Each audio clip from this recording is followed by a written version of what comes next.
Judul, Secangkir Pahit di Balik Aroma Kopi. Aroma kopi selalu menjadi bagian dari hidup Nadia, seorang barista muda yang dikenal cantik dan ramah di sebuah kafe bernama Cafe Aurora. Senyum lembutnya membuat pelanggan betah, dan tangannya yang terampil meracik kopi membuat setiap cangkir seakan bercerita. Tidak hanya pengunjung yang menyukai racikannya, rekan-rekan kerjanya pun awalnya merasa nyaman bekerja bersama Nadia. Namun, di balik kehangatan itu, tersimpan luka yang perlahan tumbuh. Nadia sebenarnya tidak pernah bercita-cita menjadi barista. Ia masuk ke dunia ini karena kebutuhan. Ayahnya sakit-sakitan, dan ia harus membantu ekonomi keluarga. Suatu hari, ia melamar ke Cafe Aurora. Bos kafe itu, Pak Dharma, menerimanya dengan senyum ramah. Nadia mengira itu murni karena keterampilannya belajar cepat saat wawancara praktik.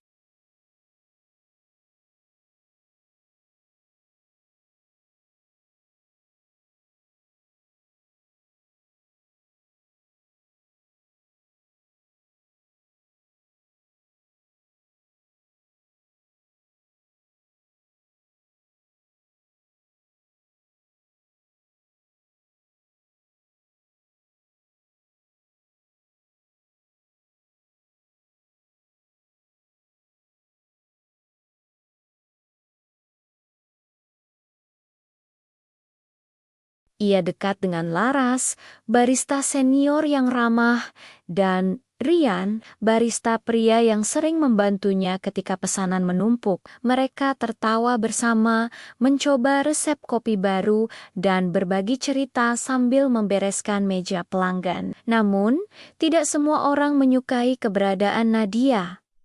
Maya, salah satu barista yang sudah lama bekerja di sana, mulai merasa iri. Ia melihat banyak pelanggan lebih memilih dilayani oleh Nadia. Bahkan beberapa pelanggan tetap datang hanya untuk melihat senyumnya. Maya merasa tersisih. Cantik doang.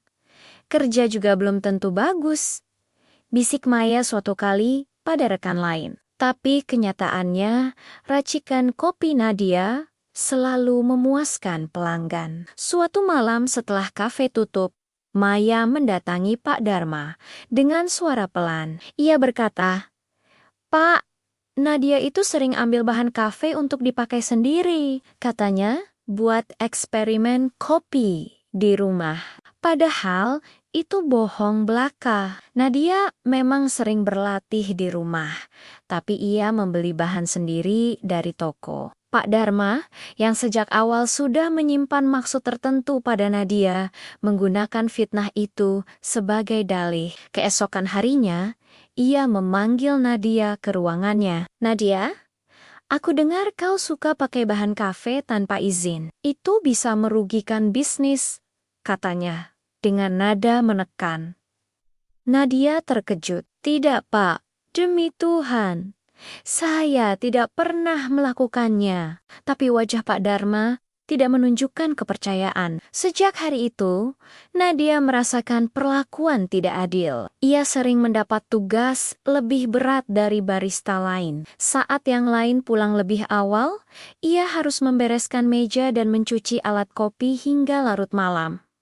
Hari-hari Nadia semakin berat. Maya diam-diam menyebarkan gosip bahwa Nadia hanya disukai bos karena wajahnya, bukan karena keahliannya. Nadia juga seringkali diajak bos dengan mobilnya malam-malam. Aku sempat tidak sengaja berpapasan dengan mereka. Beberapa rekan mulai menjauh, ragu siapa yang benar. Hanya Laras dan Rian yang tetap berada di sisinya. "Jangan dengarkan mereka, Nat. Kita tahu siapa dirimu," kata Rian, mencoba menenangkan. Nadia hanya tersenyum lemah. "Aku kuat, tapi kadang lelah juga." Pelanggan tetap masih menyukai Nadia, tapi itu justru semakin menambah iri Maya. Suatu ketika, Maya dengan sengaja menumpahkan kopi panas di meja pelanggan, lalu menuduh Nadia yang ceroboh. Kejadian itu membuat Nadia mendapat teguran keras dari Pak Dharma di depan karyawan lain. Malu, terhina, dan tidak bisa membela diri, Nadia hanya menunduk. Suatu hari, Nadia dipanggil lagi ke ruangan Pak Dharma. Kau sudah terlalu sering bikin masalah. Kalau terus begini, aku bisa pecat kau, katanya dingin. Nadia tergiung. Ia tahu semua kesalahan itu hanyalah jebakan. Namun, ia tidak bisa membela diri. Posisi Nadia lemah, apalagi keluarganya bergantung pada penghasilannya. Ia bertahan, meski hatinya semakin tersiksa.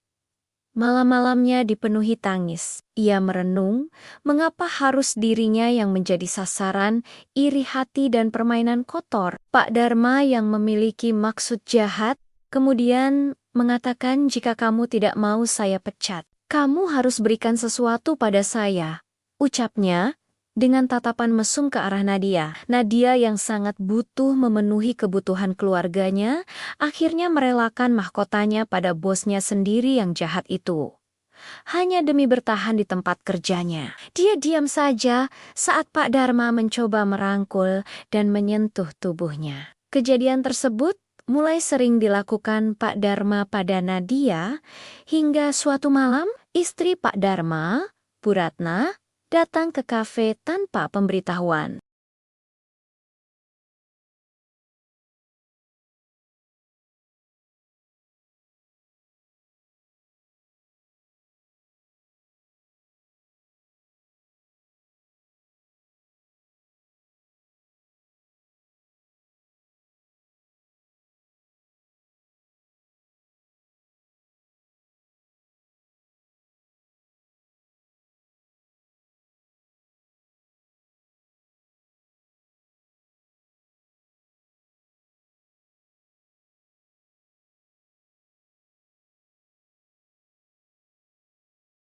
Keesokan harinya, gosip itu menyebar cepat di kafe. Siapa yang menyebarkannya? Tentu saja Maya, yang merasa mendapat kesempatan emas. Ia menceritakan versi Bu Ratna kepada semua orang.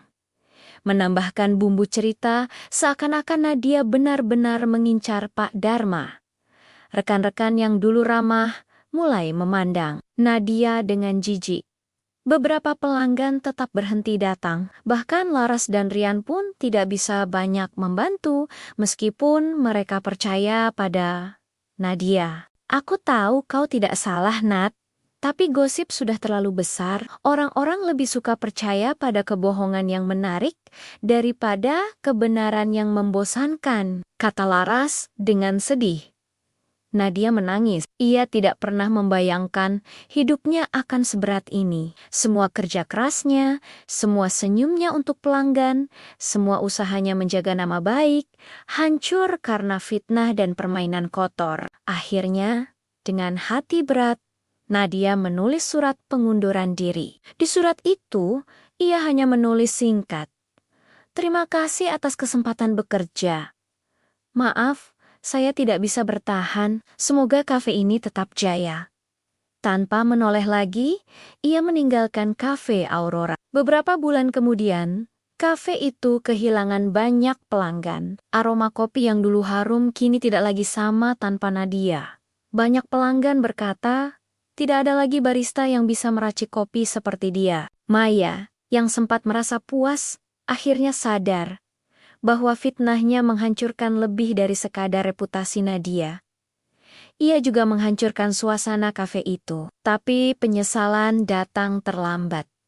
Sementara itu, Nadia memulai hidup baru di kota lain. Ia masih barista, tapi di tempat yang lebih menghargai kerja kerasnya. Meski hatinya masih menyimpan luka, ia belajar untuk bangkit. Namun, setiap kali aroma kopi memenuhi hidungnya, ia selalu teringat pahit getir masa lalu di kafe Aurora, sebuah pahit yang tak bisa dihapuskan sepenuhnya.